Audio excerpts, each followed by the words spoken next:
Continuamos en Redacción Abierta, seguimos con la editora de género de los SRT y te voy a preguntar algo con respecto al caso de Cecilia Basaldúa, este inicio del proceso judicial que se va a concretar este 2 de mayo y después vamos a hablar sobre este encuentro nacional de editores de género. ¿Qué esperás para este proceso, para lo que se viene, habiéndose plantado tanto escepticismo, tanto desgano, tristeza, dolor, ¿no?, por este cierre de investigación con tantas irregularidades, ¿no? Bueno, una vez más, sí me tengo muchas más preguntas que certezas. A mí me llama poderosamente la atención que, según las estadísticas que se repiten año a año, el 93-94% de los femicidios son perpetrados por la pareja o expareja de la víctima. En este caso, que no había ninguna relación entre el imputado y Cecilia, es muy llamativo que se lo haya encontrado tan rápidamente. La verdad es que el dolor del crimen de Cecilia sigue intacto, lo mismo que el dolor y la tristeza por los 80 femicidios que hay en la Argentina en lo que va del año. Claro, y uno cuando pide justicia, no es tan solo una expresión vacía, ni un proceso judicial plagado de situaciones no claras, o encontrar un culpable que tal vez nada tuvo que ver. No es un proceso por el mero hecho del proceso, ¿no? No, desde luego. Eso no es justicia. Y eso es dejar conforme a desde no sé mi quién. punto de vista, no, y te repito, en lo que va de 2022, 80 mujeres han sido asesinadas a manos de sus parejas o exparejas en un 94%. Este proceso judicial es muy raro y lo único que espero es que la familia y las amigas y los amigos de Cecilia tengan algún tipo de reparación, si no es vía poder judicial, por alguna otra vía.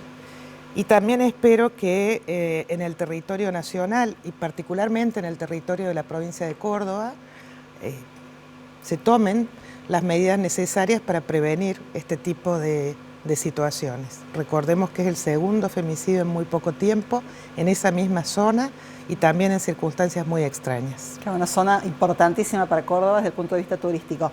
Pensaba, ¿cuánto se ha hecho, ¿no?, con respecto al género, a visibilizar esta situación? ¿Y cuánto se ha hecho con respecto a la prevención, pensando que Córdoba tiene un polo de la mujer? ¿Alcanza, no alcanza, es insuficiente? Hay dispositivos que se le otorgan en estos contextos de violencia de género, pero seguimos cronicando situaciones de este tipo. Las mujeres siguen muriendo. ¿Por dónde debe ser la acción? ¿Qué está faltando? ¿Por qué no se puede terminar de alguna manera? ¿Por qué resolver los conflictos así? Para que se termine esta situación tendría que haber un cambio de paradigma, un cambio cultural muy profundo, que lamentablemente no se va a dar a mediano plazo.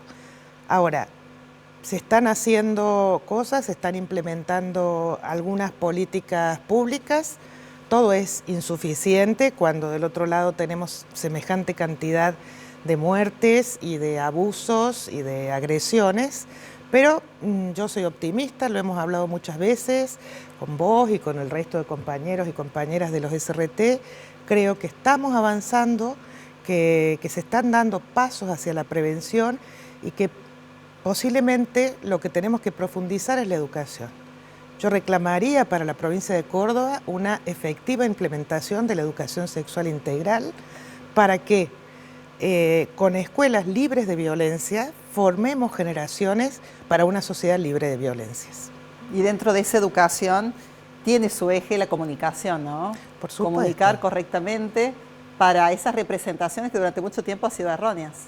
Por supuesto, sí. Los medios de comunicación, como todas sabemos, son formadores de opinión pública y además tienen, según la sociología de los medios, tenemos la capacidad de fortalecer lo que ya existe en la sociedad. Sabemos que en la sociedad hay estereotipos, hay prejuicios, hay tópicos, malos entendidos. Bueno, una de las funciones quizá más potentes de los medios es fortalecer eso que ya existe. Con lo cual, mirarnos hacia adentro, las periodistas, los periodistas, quienes tenemos la responsabilidad de comunicar con un enfoque de derechos, no solamente por nuestro propio derecho a ejercer la libertad de expresión, sino también por el derecho de las audiencias a ser comunicadas correctamente. Tenemos el enorme desafío, decía, de mirarnos hacia adentro y asumir que nuestra tarea es precisamente desaprender y desmontar todos estos prejuicios que hay en la sociedad que nos hacen infelices a hombres y a mujeres. A nosotras nos matan, por supuesto, y las estadísticas son tremendas, pero los hombres, que tienen que ser nuestros principales aliados para hacer este cambio cultural, también son víctimas de esos estereotipos y de esos prejuicios que nos hacen muy infelices. Gabriela, ¿y por qué es tan importante trabajarlo desde los medios de comunicación? Y en ese sentido se acaba de concretar el primer encuentro nacional de editoras de género. ¿Por qué hace falta tener esa comunicación de calidad, ¿no? Incorporando una mirada crítica y formativa, ¿no? Sí, en realidad se constituyó el año pasado, el 25 de noviembre, que es el Día Internacional de Lucha contra la Violencia hacia las Mujeres, se constituyó la Red de Editoras de Género de Argentina. Fue vía virtual, porque todavía estábamos atravesando esta nueva ola de la pandemia, y quedamos en vernos presencialmente para lanzar esta red de manera pública. Y así se hizo la semana pasada, fue el primer encuentro presencial de la Red de Editoras de Género de Argentina. ¿Y por qué es importante esa conexión, esa red? Bueno, de intercambio, ¿no? Sí, yo tal como lo dije en otros medios, incluso en ese momento lo reconocimos todas de esa manera, como esta es una figura tan nueva en la Argentina, hemos ido haciendo un poco camino al andar, con lo cual hay manuales de la teoría de cómo se debe comunicar determinada situación, pero la práctica es a veces más compleja y además requiere, digamos, de una permanente actualización, con lo cual para mí era frecuente llamar por teléfono a Mariana Iglesias de Clarín o llamar por teléfono a otra colega para preguntarle qué te parece, cómo lo ves, esto que acaba de ocurrir en tu provincia, en la mía. Había un contacto informal entre nosotras. Ahora, gracias al apoyo del Fondo de Población de Naciones Unidas, se produce la conformación de una manera oficial de esta red de editoras de Argentina y los desafíos son básicamente hacer un monitoreo de la realidad de los medios de Argentina para saber dónde estamos plantadas y al mismo tiempo profundizar la capacitación de nosotras mismas, que tenemos que seguir capacitándonos, y por supuesto de los periodistas, las periodistas y la plantilla de personas que trabajan al interior de nuestros medios. Tenemos un informe, Gaby, con respecto al trabajo vinculado a la perspectiva de género en los distintos medios.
Bien, ahí estaban las participantes que fueron parte efectivamente de este Encuentro Nacional de Editoras de Género. De acuerdo a mi mirada son pocas. Vos recién me dijiste no. crecimos con respecto a la primera vez que se vieron. Yo pensaba, ¿no? Un cálculo rápido, 24 provincias, de mínima una por provincia, pero no.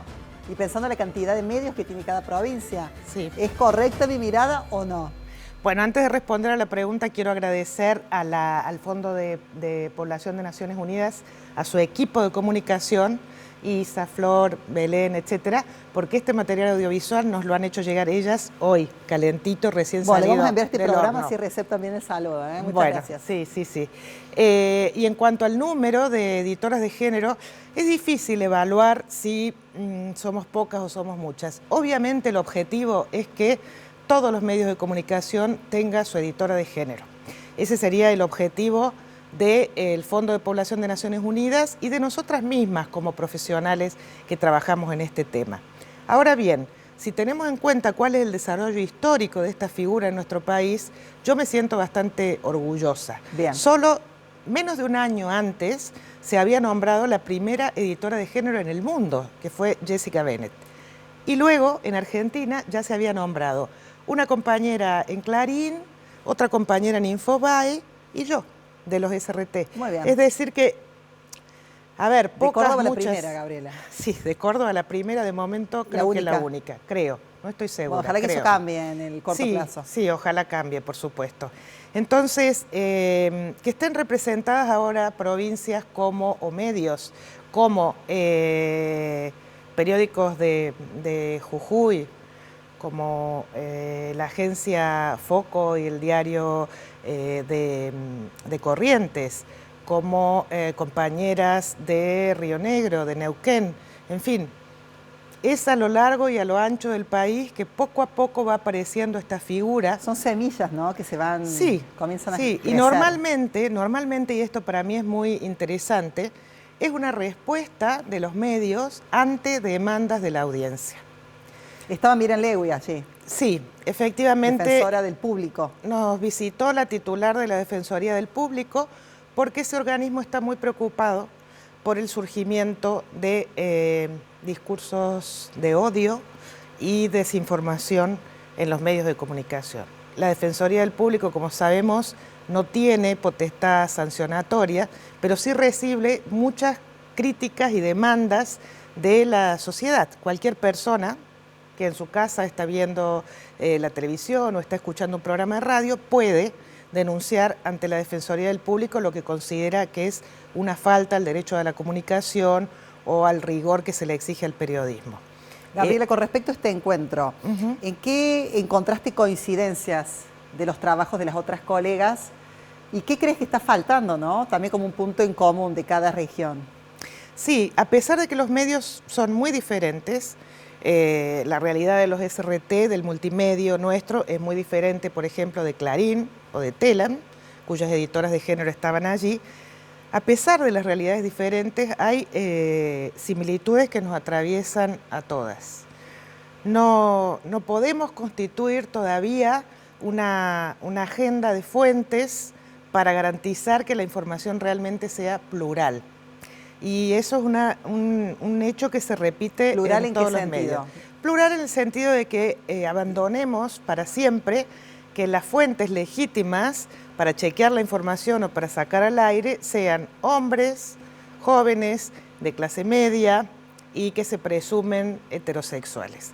Es como si la juventud, las personas de mayor edad, las personas con alguna discapacidad y las mujeres ocupáramos un lugar subalterno como fuentes a donde ir a chequear la información. Bien, ampliar la agenda. Ampliar la agenda y dar lugar a fuentes diversas, porque además, como hemos aprendido todas y todos en nuestros primeros pasos del periodismo, en la academia o en la práctica, la pluralidad de fuentes es lo que garantiza la calidad de la información.